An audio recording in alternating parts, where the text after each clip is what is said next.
Inquisitive mind, can you tell us what was all of Ibn Mujahid's canonical grammatical mistakes? Can you give us all of the examples of what they were? I can't give you now all the examples. I have them in my book. So my second book on Ibn Mujahid, I have, I think in the 4th chapter, this book. So I have a list of all the examples that he thought that they were mistakes.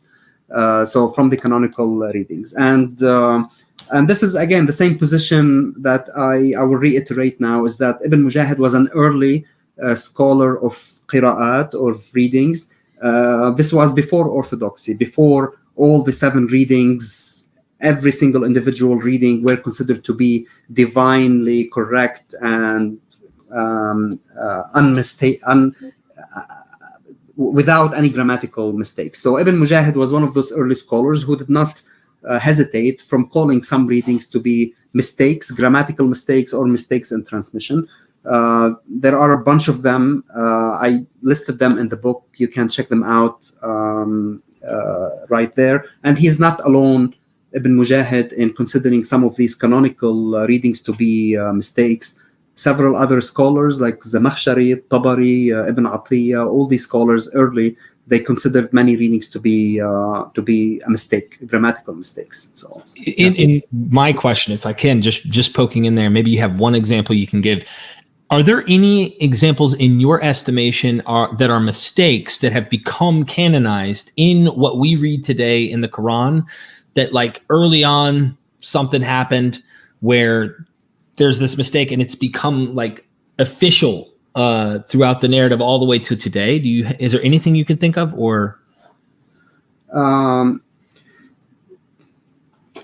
You mean from what I think is a mistake, or? Right. I mean, we don't have to go that far. I mean, even the list of mistakes that Ibn Mujahid lists, right, for him, they are considered mistakes, right? Okay. So, for example, in one account, he tells you not necessarily a mistake, but an unfavorable reading. So, there is a sound in Arabic which is an emphatic sin.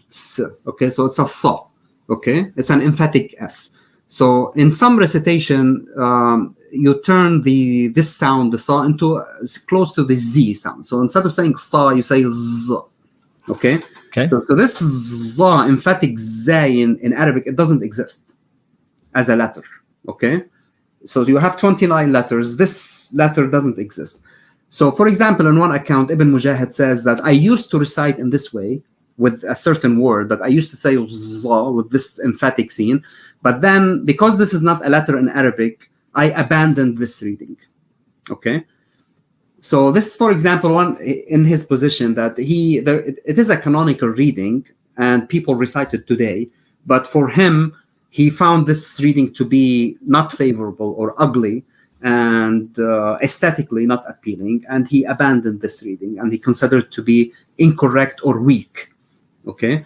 And there are all the examples, like he would say, I used to recite this with my teacher and then I abandoned this reading, or this is a mistake. But after him, all these, what he called mistakes, they were not considered mistakes and they became part of the canon. And then Muslims recite them because all of the readings are considered to be canonical and correct. So there's not only one example, there are many, many other examples that in the early period, scholars considered to be mistakes, but then these mistakes became canonized and then people accepted them and then started reciting them. Wow. Yeah. Thank you.